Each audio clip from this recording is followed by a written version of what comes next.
Hello and welcome, friends. Welcome to another episode where I review vintage fountain pens. Today, I have for you a celluloid Italian beauty of a fountain pen. It is a quite large pen, and you will see what I mean. It is not a high end pen, it was quite affordable back in its days. I think that this fountain pen is from the late 1940s, made right after the Second World War, so between 1945 and 1949, I believe. And it has this gorgeous pattern. So I bought it for especially for this pattern and for the fact that this is a generous sized fountain pen. The only flaw of this fountain pen it resides in its nib, or rather should I say the lack of the nib. It is not present, but not because it was a gold nib. It was a simple steel nib, but in time it corroded in such a bad way that when I bought this fountain pen, it simply disintegrated itself. So, yes, a fountain pen made from cheap materials, quite affordable materials, but the celluloid has lasted the test of time, and I thought to myself that this was a great acquisition. So, I know that this is an Italian fountain pen, and we will talk about its producer and a little bit of a history lesson. But till then, I want to show it to you near a famous fountain pen. So here it is near the Pelican Souverain M800. So you can see that they are approximately the same size. I believe that the Pelican is slightly longer by 1 or 2 millimeters, but you can see the nice proportion of both of those fountain pens. By the way, guys, I paid for this celluloid beauty only 50 lays, which means I paid approximately 10 euros or 12 American dollars. And now the mystery unveils. So we are talking about Italian model, and you can see engraved on the barrel the name Palladiana. So Palladiana.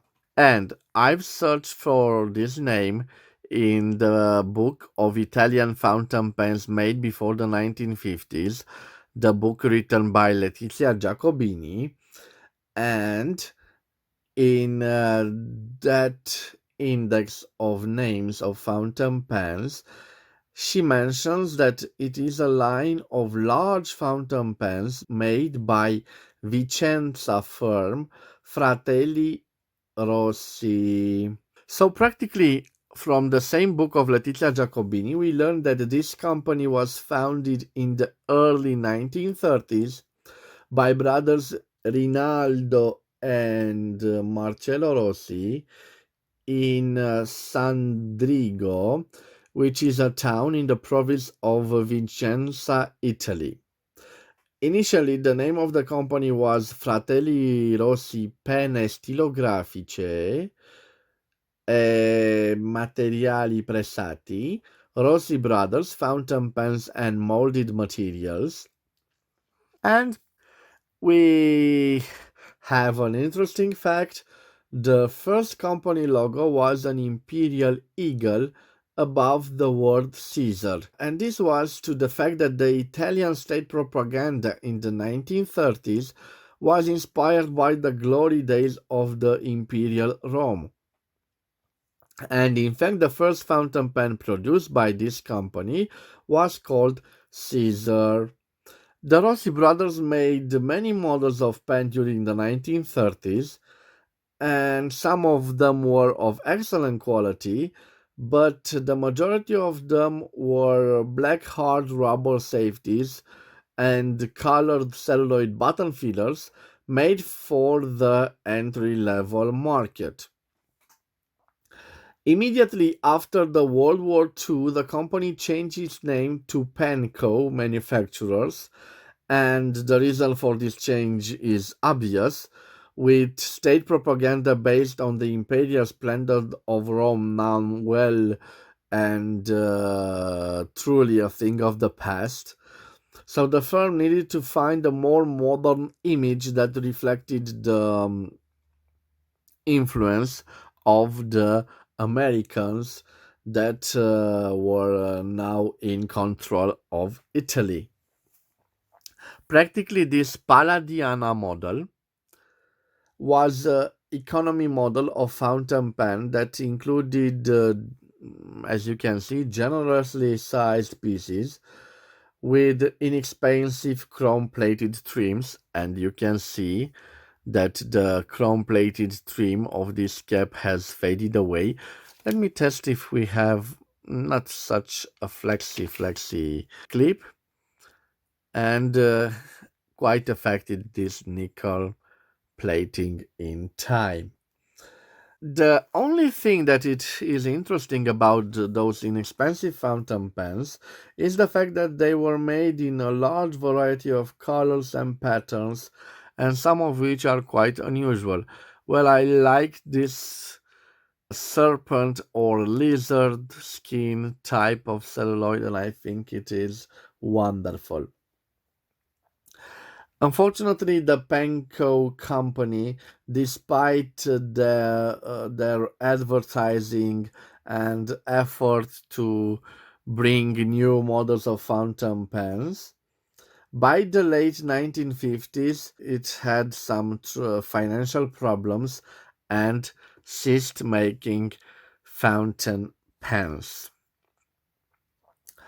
So, guys, this was the history of a nice Italian fountain pen firm that was in business for nearly 30 years. So, starting from the early 1930s and surviving World War II, it was, let's say, defeated by the unfair competition brought to the ballpoint pen at the end of the 1950s.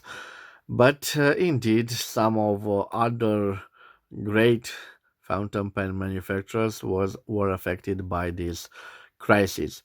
So, guys, because of the fact that I don't have a writing sample with this beautiful fountain pen, by the way, I didn't mention it is a button filler. So you can see if we push on it, it has a lever here and the inner sac that draws practically the ink. And I told you that I don't have a writing sample, but I will leave its dimensions on the screen for you to have an idea. Besides the comparison with the Sovron M800 model, of the dimensions and the weight of this beautiful fountain pen. And if you were wondering, on the background, I have a book about the Hermitage museum in St. Petersburg, and this painting is done by Rubens in the 17th century. It's called the Perseus and Andromeda, and this is the Medusa's head. I thought it would be a nice addition to a lovely history of a lovely celluloid fountain pen made in the early 1950s in Italy. I hope you've enjoyed this small presentation of this fountain pen. As I told you, at 10 euros or 12 American dollar, it was a pity to leave it there. Of course, maybe you think I overpaid for economy Italian fountain pen, but I think that this pattern is worth all the money. Maybe in time I will do from it a Franken pen, I will certainly leave you on the screen the original nib of this fountain pen if I can find it on the internet. And guys, this was my, let's say, presentation because it isn't a proper review without a writing sample. I thank you for your time.